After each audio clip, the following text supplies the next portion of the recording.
जानकीकान्तस्मरणं जय जय राम राम। श्री सीता लक्ष्मण भरत शत्रुघ्न हनुमत् समेत श्रीरामचंद्र परब्रह्मणे नमः। सर्गः 63 श्लोक नंबर 1। अथ 63तमः सर्गः। ततो मूर्ध्नानि पतितं वानरं वानरर्षभः दृष्ट्वैवोद्विग्नहृदयो वाक्यमेतदुवाचः। उत्तिष्ठोत्तिष्ठ कस्मात् त्वं पादयोः पतितो मम अभयं ते प्रदास्यामि सत्यमेवाभिधीयताम्।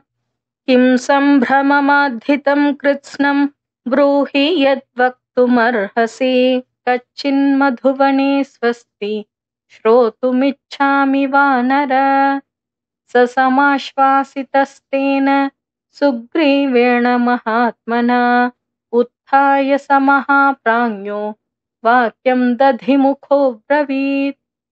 नैवर्क्षरजसा राजन् न त्वया न च वालिना वनं निसृष्टपूर्वं ते नाशितं तत्तु वानरैः। न्यवारयमहं सर्वान् सहैभिर्वनचारिभिः अचिन्तयित्वा मां हृष्टा भक्षयन्ति पिबन्ति च येभिः प्रदर्शनायाञ्च वारितं वनपालकैः मामप्यचिन्तयन् देव भक्षयन्ति वनौकसः।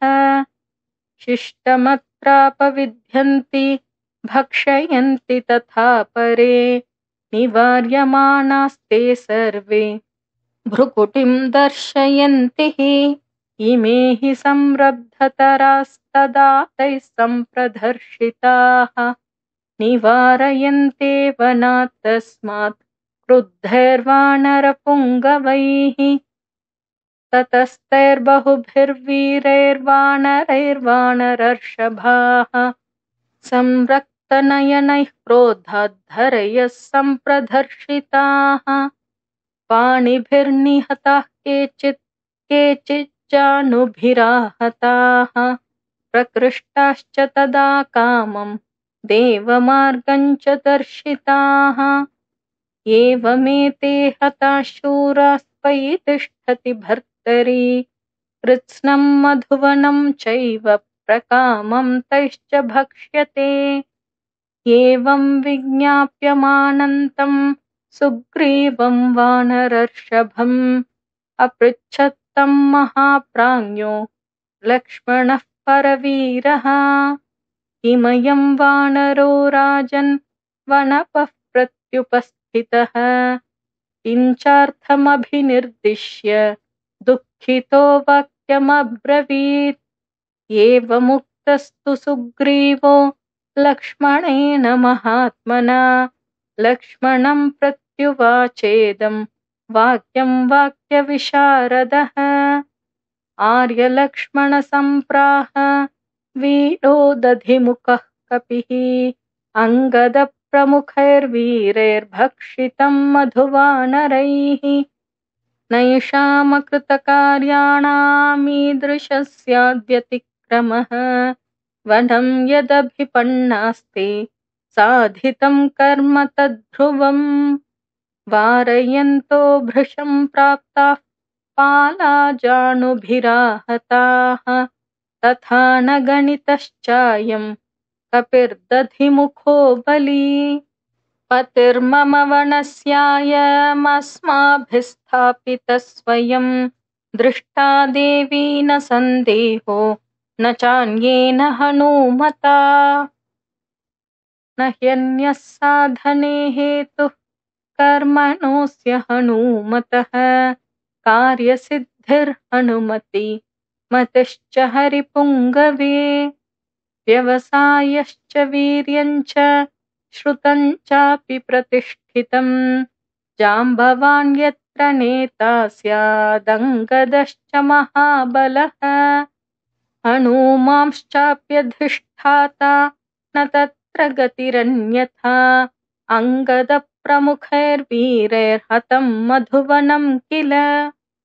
विचित्य दक्षिणामाशामागतैर्हरिपुङ्गवैः आगतैश्चाप्रधृष्यं तद्धतं मधुवनं हितैः धर्षितं च वनं कृत्स्नमुपयुक्तं तु वानरैः पातिता वनपालास्ते तदा जानुभीराहताः एतदर्थमयं प्राप्तो वक्तुं मधुरवागिह नाम्ना दधिमुखो नाम हरिः प्रख्यातविक्रमः दृष्टा सीता महाबाहो सौमित्रे पश्य तत्त्वतः अभिगम्य यथा सर्वे पिबन्ति मधुवानराः न चाप्यदृष्ट्वा वैदेहीं विश्रुतः पुरुषर्षभ वनं दत्तवरं दिव्यं